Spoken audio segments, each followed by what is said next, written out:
In the United States, 98% of homes and businesses receive power from a vast electrical system that is woven together with a web of power lines.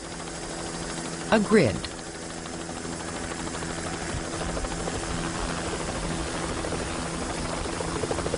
These power lines are naked live wires, carrying 500,000 volts. It's up to the lineman to inspect and repair every part of the grid, usually without shutting down the power. And Bill, I was going to start making a gradual left turn and start heading over towards the line. One of the most daring techniques is used on very high voltage tension lines. It's pretty dangerous, I feel, because you're mixing aviation with electricity. One, you're depending on the helicopter, everything mechanical to go right. If it goes wrong, you're going to drop out of the sky like a rock. If the lineman makes a mistake, you're going to vaporize. These linemen and pilots work for AgRotors Incorporated. One of the few companies that attempts these high-wire acts, AgRotors has the best safety record in the business. It's dangerous work that only a handful of people in the world are qualified to do. One of them is Spider Lockhart. Because I'm going to put the hood over top of my helmet. The dress required for the job is a lightweight suit of armor made of stainless steel thread. We have a strap on the inside that ties to the pants, making an electrical connection between the pants and Electricity the jacket. follows the path of least resistance. In this case, the metal threads of the suit, rather than flowing into the body of the worker. We're dressed in a stainless steel suit, fully conductive, fireproof, Nomex. Everything we have is fully conductive. Have you ever walked through a hotel room with a certain pair of sneakers in the wintertime where you walk up to your hotel room door, reach over and grab the door, and you get a little zap on you? That's called static electricity. Basically, that's what I'm trying to eliminate from what I'm doing.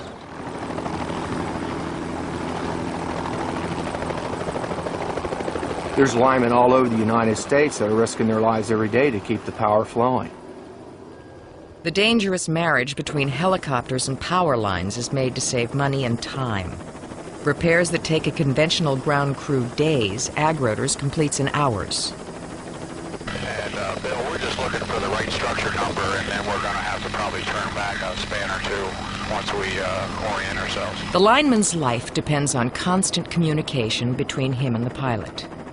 This is the span that we want. I'm going to go ahead and come down in between the two 500 kV lines, and we're going to find the damage location, and we'll get ready to start work. We could actually get too close to a power line and a tree, and the electricity would arc amongst all of us, and we could actually short out the power line and destroy ourselves. Both men know if the communication stops, something is wrong.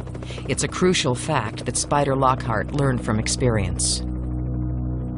As soon as I felt the voltage going through me from the mechanical ground that I had, I knew that I'd made a mistake. Sometimes it's a little bit late to figure out your mistakes, but I knew that as soon as I felt that.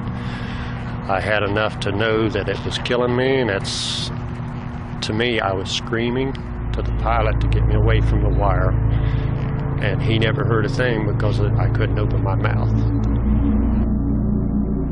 The electricity stopped Spider's heart, but a coworker revived him, saving his life. And I saw Spider laying across the platform, half on, half off, and I knew something was wrong. When the helicopter came in, I didn't even wait for it to land. I jumped up on top of it. I started cutting his body harnesses off of him.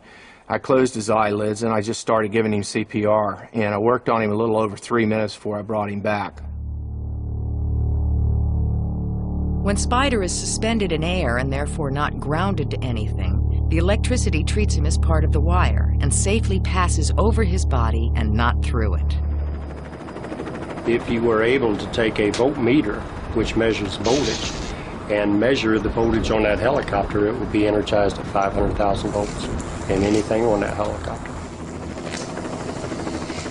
The metal wand gives the electricity a controlled pathway from the wire to the helicopter. Once the pathway is established, the lineman replaces the electrical connection held by the wand with metal clamps. The clamps allow the lineman to free his hands so that he can work. I was working in the middle of the Everglades, and I knocked the bond off, unbeknown to me. And when I went to get close to the wire, the arc went straight to my mouth. So I absorbed roughly about 500,000 volts to my mouth and my nose, blew all the fillings out of my mouth, cauterized my nose, knocked me out of my seat belt up underneath the platform, the belly of the ship on the platform, and I was unconscious, it seemed like, for a pretty long time, but it was just a few seconds. The amount of voltage may be the first fact recited when explaining the dangers of electricity. But the high voltage isn't what kills a person, it's the amps. The electricity in the lines can flow at 500,000 volts, but isn't necessarily deadly if the amps are low. Real low. It only takes 1 amp to stop the heart. Think of the electricity flowing through wires as the flow of water. In a squirt gun, water is under pressure and moves fast, but to put out a fire, it's not the best choice.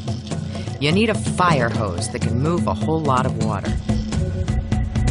The water pressure is equivalent to voltage in electricity. The amount of water is like electrical current and is measured in amps. Electrical measurements are based on numbers of electrons. A light bulb, which uses 1 amp of current, has 16 quintillion electrons moving past a single point in the wire each second. And they all have to come from somewhere.